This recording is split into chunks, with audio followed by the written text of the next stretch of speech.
The latest. Thank you for your love and support. I appreciate you. Oh, good news from Burkina Faso. For months, Burkina Faso had lived under a tense calm. Captain Ibrahim Traore, the young military leader who took power, promising sovereignty, security, and a break from foreign dominance, stood at the center of a nation at war with itself and with insurgencies.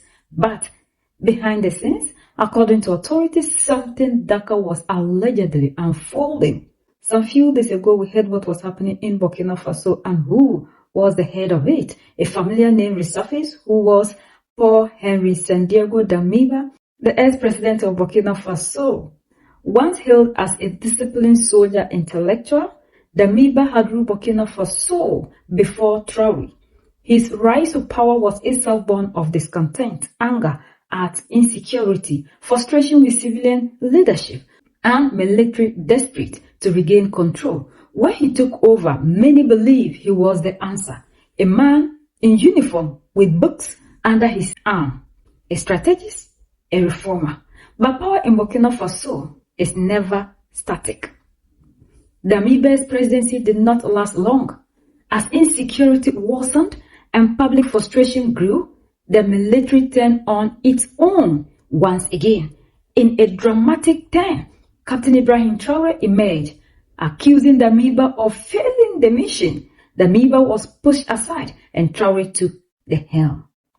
At the time, many believed that was the end of the story. It wasn't. According to later reports by Burkina Faso's authorities, Damiba did not simply fade into political exile. Instead, quietly forming one aimed not just at removing Traore from power, but at eliminating him entirely.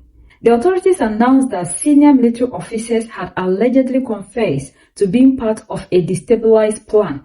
Civilians were named, former ministers, men who were once sat at the highest table of power under Damiba, were implicated in statements broadcast to the public. Each confession, each accusation added another layer to the sense that Burkina Faso was standing on the edge of something catastrophic.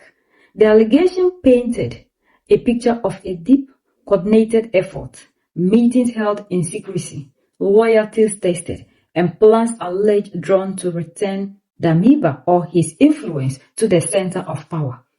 For Captain Ibrahim Traore, this was not just a political threat. According to officials' narratives, it was a matter of life and death. Then came another twist. Reports emerged that Damiba had been handed over to the authorities of Burkina Faso following involvement by neighboring countries. The announcement alone sent shockwaves across the region. To supporters of Traore, it was a proof that the state was reclaiming control. Tuesday, January the 20th, 2026. Live on Togolese television. We begin at 1 p.m. with this government communique.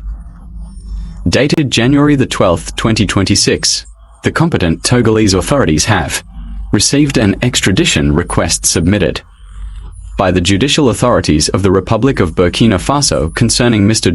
Damiba Paul-Henri Sandaogo, of Burkinabe nationality, charged with offences including criminal embezzlement, public misappropriation, criminal illicit enrichment, corruption, incitement to commit misdemeanors and crimes, aggravated concealment and money laundering.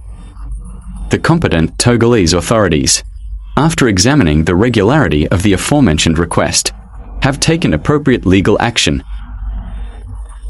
In accordance with Togo's extradition procedures, Mr. Damiba Paul-Henri Sandaogo was arrested on January the 16th, 2026, pursuant to the arrest warrant accompanying the received extradition request and subsequently incarcerated. The investigating chamber of the Court of Appeal of Lome was then seized of the case. Following its public hearing held on January 16th, 2026, this court issued a favorable opinion on the submitted request, based on the offer of reciprocity from Burkinabe authorities, international instruments to which Togo is party, and guarantees provided by those authorities regarding the physical integrity and dignity of Mr. Damiba Paul-Henri Sandaogo, as well as his rights throughout the proceedings, particularly the right to a fair trial and the absence of the death penalty. Following this favorable opinion from the investigating chamber, Mr. Damiba, Paul-Henri Sandaogo, was handed over to the authorities of the Republic of Burkina Faso on January 17th. January 19th, 2026. Celebration in Lome on January 19th, 2026. On behalf of the government, the Minister of Justice and Human Rights. The final chapter, or the beginning of much bigger reckoning. This is a very bright day for us in Africa. After all, we have been hoping for this man to be handed over to the Burkina Faso authorities. What makes this story so powerful is not just the allegations themselves, but they reveal about Burkina Faso's fragile political reality. Burkina Faso is no longer just fighting insurgencies in the bush, it is fighting ghosts of its past. And in this struggle, power is not simple taking, it is hunted. And we are all excited. We are all happy. Finally, he is brought to face justice. There was a massive demonstration in Burkina Faso and the people were demanding that this man should be brought back to Burkina Faso so that he will face the law, because getting access to live outside of the country is what is giving him the power to still sit down and plot against the country. And if this is a person who led his people and claims he was doing something better for his people, why should he now sit down and be plotting against his own country? We saw what happened last year at Barcelona, where this man orchestrated a plot. A lot of Burkinabés lost their lives with the same single man acting to make sure the citizens rise against their leader. And this is a man who is claiming he has the interest of his nation at heart. This is never possible. We heard with the confessions that came out where they were getting their funding from. And if this man is in bed with France, that should tell you the man doesn't have his nation at heart. And this is the perfect thing that has ever happened. We are so excited. Today is a very good day that finally this man is back. But whether he left other people behind to continue, nobody knows. But no matter what, just as the head is captured, the tail will also follow. Whosoever that has the intention of causing harm in Burkina Faso should think twice.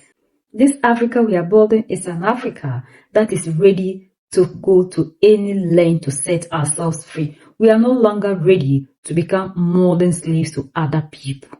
This is a good day and a very bright day and a good news in Africa. We are the only ones that can set ourselves free. United we stand, divided we fall, and united we keep standing forever and ever. The greatest enemy of the African is mental slavery. So let's decolonize ourselves from mental slavery. Let's keep sharing to educate our brothers and sisters. Together we make Africa great for ourselves and the next generations that are going to come. So that's the latest around the world in Africa, West Africa, and in Burkina Faso.